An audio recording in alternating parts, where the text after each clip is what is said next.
Joan Buchanan. I'm the Democratic candidate for 15th Assembly District.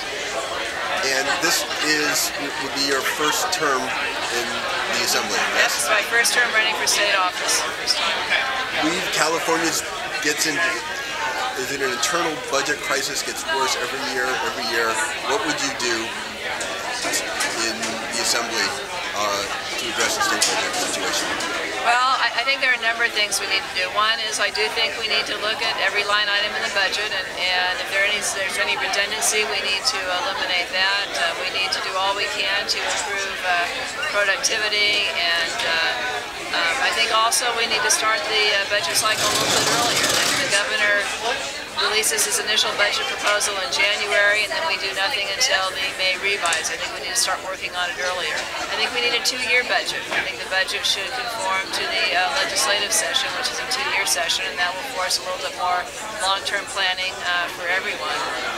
I also believe that we need to do something about the initiative process, because right now 93% of the budget is controlled by the initiative, and I think you elect legislators to determine how to spend your money based on your priorities, and by far the initiatives have too much influence on the budget.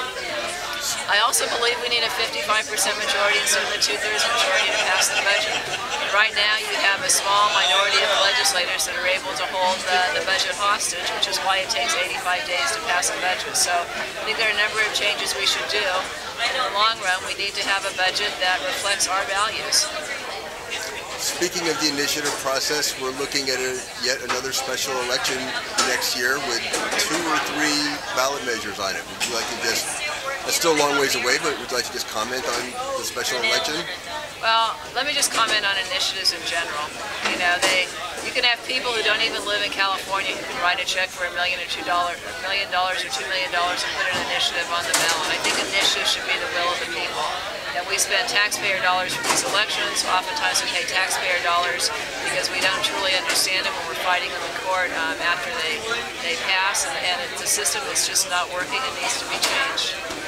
Any last words you'd like to say to SEIU 10-1 members? Yes, I want to thank you very much for your support. You've all been wonderful, and I want to say that I look forward to working with you when I'm in the Assembly.